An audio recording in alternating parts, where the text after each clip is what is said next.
トランペットを演奏する時の技術面で一番大切なものは何でしょうか？ハイトーン、タンギング、唇の柔軟性、唇の体力。それらの中でどれか一つでも苦手なものがある人は、たった一つのことを改善するだけで全てがうまくいくかもしれません。Bonjour Eric. Bonjour, monsieur Georges. Alors, la règle fondamentale Ouais. et la plus simple, c'est qu'il est absolument nécessaire que le bord intérieur et l'embouchure est construite pour ça. Le bord intérieur de l'embouchure, tu vois, il est un peu saillant, il est un peu sharp, si tu veux, voilà. Eh bien, c'est justement pour qu'il s'accroche. どうも皆さんこんにちは、ミュージック感動です。見てお分かりの通り引っ越しました。ここは僕の音楽室兼作業部屋みたいなところなんですけれども、その引っ越した時にエリックがちょうど仕事で近くに来ていたので、エリックを招待してご飯を食べたりインタビューをしたりいろいろなことをしました。今回の動画はその時に撮ったインタビューを通訳付きで皆さんにお届けします。インタビューのテーマはアンプッシャーです。このチャンネルを立ち上げた時に一番最初の方で触れた議題なんですけれども、そのテーマ自体がとても難しくて繊細なものなので、一体どういうことかわからないというメッセージをたくさんいただきました。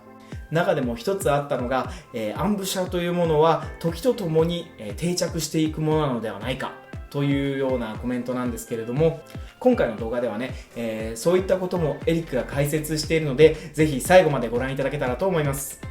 それでは本編の方へどうぞ。Bonjour Eric. Bonjour, monsieur Georges. Donc, j'ai une question par rapport à Embouchure parce qu'il y a plein de questions dans ma chaîne.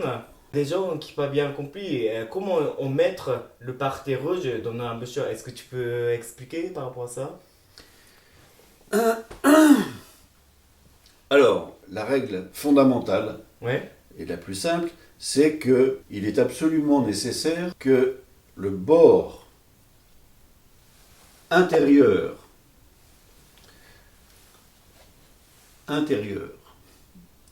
de l'embouchure Ouais. soit sur la partie pas rouge, c'est-à-dire la partie blanche, plus ou moins foncée suivant la couleur de peau, Ouais. mais pas sur le rouge absolument. Ça, c'est la règle fondamentale. Mais pourquoi? Parce que les muscles de la face de l'embouchure ont leur point de rencontre sur le bord des lèvres, le fil. C'est comme si on avait un cadre qui est fermé avec les lèvres. Ouais. Tu vois. Donc, l'intérieur de l'embouchure doit, entre guillemets, accrocher ce cadre. Ce que j'appelle, moi, fermer le cadre. C'est-à-dire, on ferme le cadre.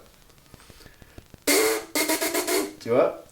Donc là, ça veut dire qu'on maintient en unité parfaite tous les muscles qui entourent les lèvres. Ouais. De cette façon-là, ils sont plus forts, Plus forts. si tu veux. Et l'embouchure est construite pour ça. Le bord intérieur de l'embouchure, tu vois, il est un peu saillant, il est un peu sharp, si tu veux, tu vois.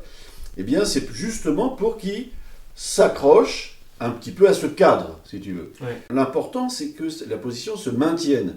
Quand on joue vite, lentement, fort, piano, aigu, grave, la position doit être toujours en équilibre. Ouais. Et donc, c'est ce qui permet de garder la position stable. Voilà. Alors, évidemment, tu vas me demander la question, oui, mais certains qui ont les lèvres un peu épaisses, ils ont du mal un peu à trouver. Ouais. Alors, c'est pour ça qu'il y a quelques personnes, souvent, qui finissent par avoir des défauts, si tu veux, parce qu'ils sont ou pas bien conseillés, ou parce qu'ils n'ont pas de professeur, etc. Et ils essayent, évidemment, de trouver leur équilibre. S'ils le trouvent avec des lèvres épaisses, juste en posant l'embouchure, ça ne va pas marcher. Moi, ce n'est pas mon cas, mais il y a beaucoup de cas comme ça. Ouais. Alors, il est nécessaire de trouver le moyen d'ouvrir la lèvre, de rouler, on appelle ça un petit peu, Ouais. de façon à obtenir cette accroche en haut et en bas. Alors, c'est pas toujours facile suivant les gens, mais Ouais. il existe quand même beaucoup d'exemples avec des gens qui ont des lèvres épaisses et qui arrivent très bien. Ouais. Donc, il n'y a pas de raison que... Alors, surtout, il faut vraiment trouver cet équilibre-là. C'est plus ou moins facile suivant les gens, leur épaisseur de lèvres, mais aussi suivant leur dentition, si tu veux.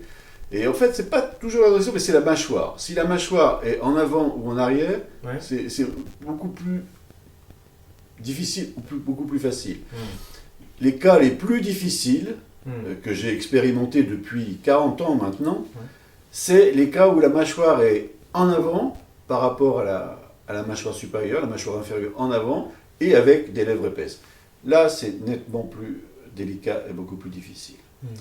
Sinon, dans tous les autres cas, bon, j'ai jamais eu d'exemple de gens qui ne pouvaient pas pratiquer cet équilibre en roulant un peu les lèvres à l'intérieur de sa bouche, si tu veux. Alors, il existe peut-être toujours des exceptions, hein, comme dans toute la vie, que ça fonctionne avec des gens qui sont partiellement sur la muqueuse, on appelle ça le rouge, on appelle ça la muqueuse, tu vois. Ouais. La muqueuse, ça peut arriver, mais personnellement, moi, je ne connais pas de professionnels d'un certain niveau qui sont dans ce cas-là. Quelquefois, j'ai rencontré des professionnels qui étaient ce que j'appelle borderline, tu vois, qui sont à la limite, c'est-à-dire sur le fil, un petit peu. Si le muscle arrive à bien se tenir, ça peut très bien se passer.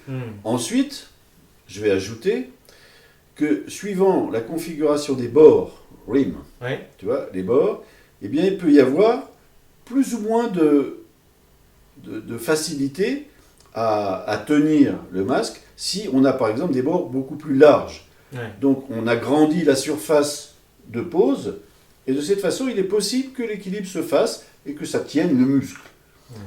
Et que dans ces cas-là, le bord intérieur puisse éventuellement être un peu borderline. Mais en aucun cas de toute façon en dessous du fil, Oui. qui est, on va dire, comme une espèce de fil, tu vois, qui entoure Ouais. la partie rouge des lèvres. Voilà, c'est ce que je peux vous dire à ce sujet. D'accord. Et mon expérience a montré que je ne devais pas être très loin de la vérité. C'est vrai que moi, j'ai jamais vu un bon trompettiste qui joue sur la partie rouge. Moi, je n'ai pas connu. J'ai connu des très bons trompettistes qui, éventuellement, jouaient un peu sur le côté. Le côté. Oui, ça arrive. Comme Tamás Valencei. Comme Tamás et Marc Valencei. Dijon aussi. Voilà. La règle, c'est vraiment de pouvoir, voilà, De partie rouge qui est dans le cadre. temps intérieur de l'embouchure, qui est d'ailleurs construit pour ça. Ouais. Si l'embouchure était construite d'une autre façon, plus ronde, sans ce bord un peu comme ça, si tu veux, intérieur, Ouais. ça serait pour un autre type de fonction, une autre position, je ne sais pas. Mais là, on peut remarquer sur toutes les embouchures qu'il y a cet angle, on appelle ça un angle, qui va être plus ou moins aigu, mais qui existe. はい、というわけで今回の動画いかがでしたでしょうか。あまりにも難しすぎてこんなん文章でわかるのかなと思いながら翻訳していたんですけど、なんとなく分かっていただけたでしょうか。僕も日本にいた時、正しいアンブシュアは練習していくうちに定着すると聞いたことがありますし、このチャンネルでもそのようにコメントが来ていました。まあトランペットを始めたての時に最初から大体いいポジションをつかめたラッキーな人はそうなのかもしれません。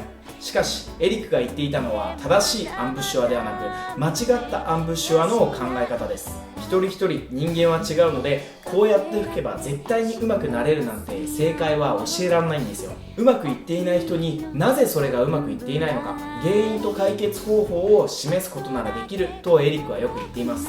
一流のトランペット奏者で赤い部分がめくれて演奏している人は存在しません。それだけでもう十分すぎるエビデンスではないでしょうか。自転車は足で漕ぐように、包丁は柄を持って使うように、道具には決まった使い方があって、マウスピースも同じです。僕たちプロの中では当たり前すぎて話題にも出さないでやっているようなことが、日本にマスタークラスでエリックと行った時に多くの人がそれが原因で壁にぶち当たっている現状を見ています。もしどうしても演奏面でうまくいっていないことがあるなら、信頼できる先生に方向性が間違っていないか確認してみてください。聞く先生がいないならミュージックの通訳付きオンラインレッスンを活用してください。演奏のキャリアは言わずもがなですが、40年の指導キャリアを持ち、僕も含め多数のプロオケプレイヤー、ソロプレイヤーを輩出したエリック・オービエ氏のレッスンが基礎テクニックなら安価に受けられるので、そこで今の方向性が確認できます。始めたての方、初級者やうまくいっていない人ほどいい先生との出会いは大切ですし、僕もミュージックの先生方も問題が解決するまで責任を持ってとことんお付き合いさせていただきます。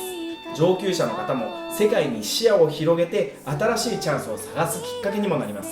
さて、今回は僕も長年思うところがあるテーマだったのでちょっと長くなってしまいましたが、今回はこの辺でまた別の動画でお会いしましょう。ミュージック感動でした。